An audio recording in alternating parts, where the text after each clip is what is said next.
There's something special about finding a car that hasn't simply been stored, but truly preserved, a machine left untouched for decades, waiting quietly for the right moment to come back to life. And that's exactly the story here. Hidden away in a beautiful old building was a remarkable survivor, a one-owner Ford Model T that had been parked for the last 36 years. At first glance, it didn't look like a lost wreck or a forgotten ruin. In fact, it looked astonishingly complete, honest, and well cared for. This wasn't a car dragged out of a collapsing barn after being abandoned to rot. It was a time capsule, a genuinely well-preserved Model T that had simply been resting for decades. What made the discovery even more impressive was the condition of the car itself. For something that hadn't moved in over 3 decades, it was in remarkably healthy shape. The tires, for example, were still in very good condition, and there was a simple reason for that. The car had spent all those years sitting on jack stands, keeping weight off the tires and helping preserve the entire chassis. That one detail tells you a lot about how carefully this old Ford had been stored. Someone clearly understood that if the car was going to sit for years, it deserved to sit properly. And with a Ford Model T, even the braking system reminds you that this is a completely different era of motoring.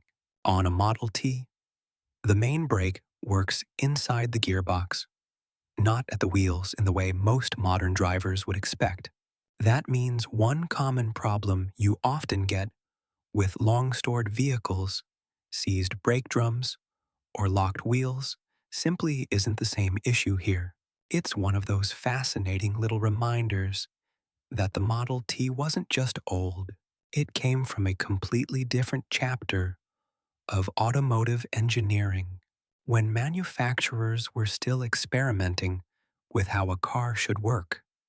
This particular moment was also historic for the car itself, because it was about to do something it hadn't done since 1976. Leave the island it had been sitting on for all those years. Just moving it again felt significant. But before anyone could think about driving it, the real challenge had to begin. Finding out whether the old Ford's engine was still free, still healthy, and still willing to run after 36 silent years. As always, with a long dormant engine, the first concern was whether it had seized internally.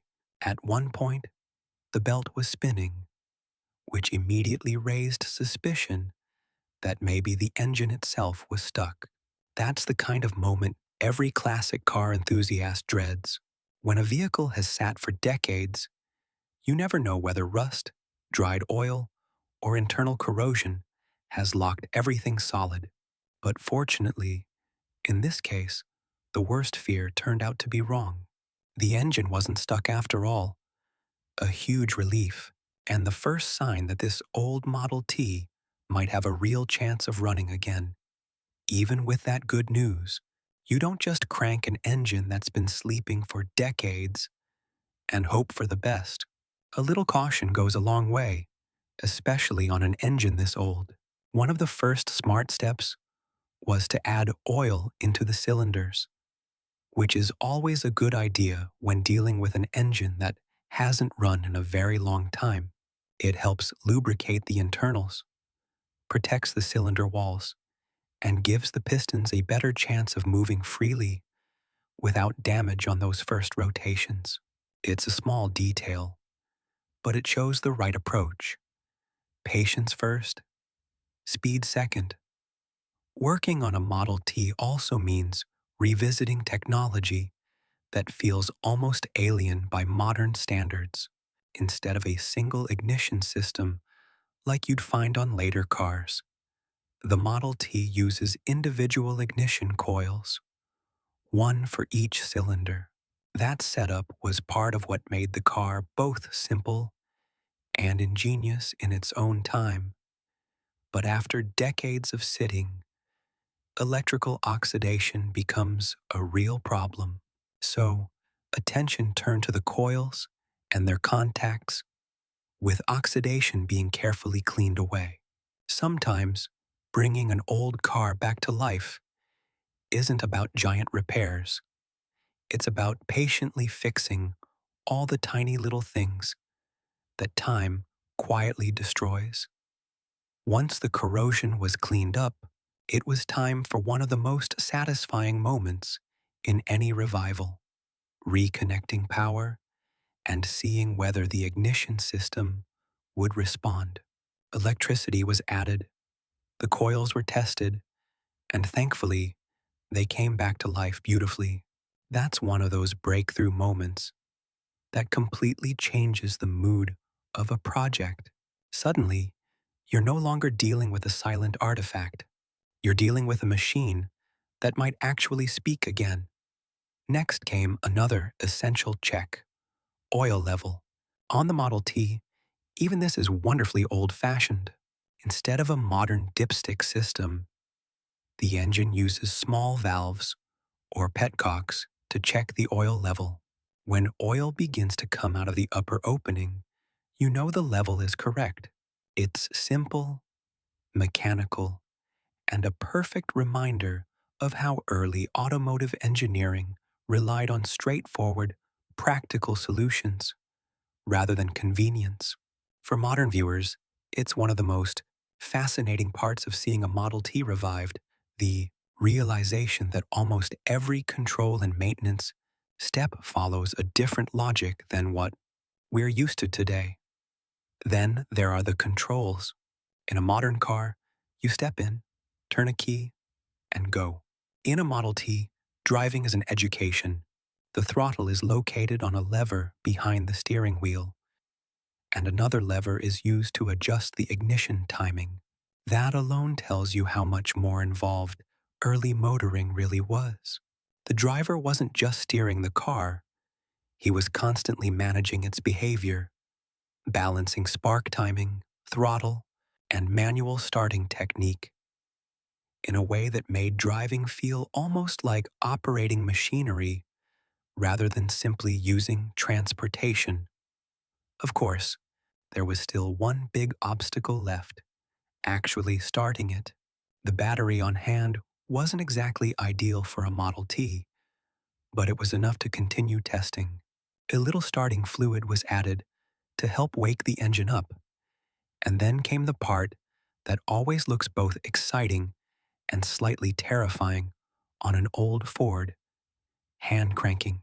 Starting a Model T by hand is one of those classic scenes from automotive history that looks charming in old photos, but feels genuinely risky in real life.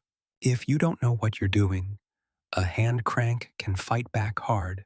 It's one of the reasons old mechanics treated these cars with respect.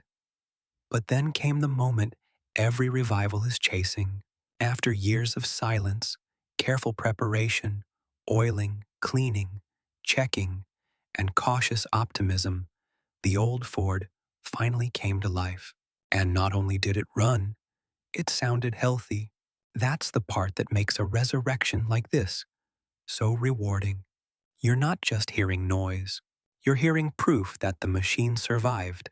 After 36 years off the road, the Model T wasn't coughing itself apart or clattering like a dying relic. It sounded alive, eager, and surprisingly strong for a car of its age. And then came the moment that turned this from a mechanical revival into something emotional: the first test drive in 36 years. It's hard not to imagine what that must have felt like. This wasn't just an old car moving under its own power, it was a machine crossing a bridge between generations.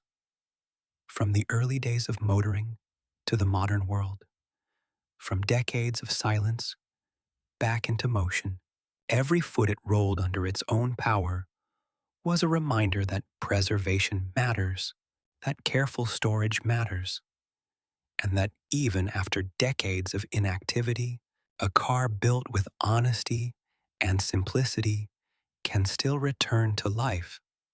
But this journey wasn't just about getting the Model T running for one afternoon.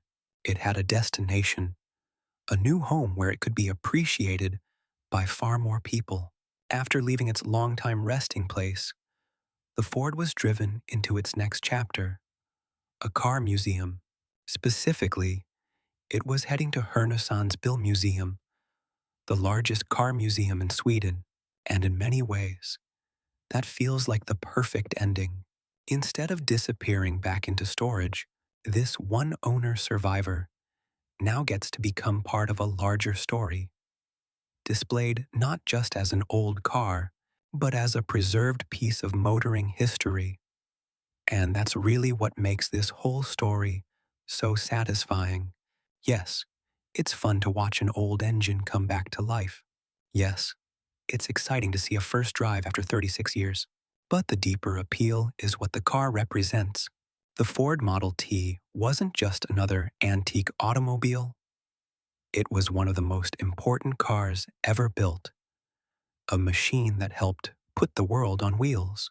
Seeing one survive in such honest, preserved condition is already special.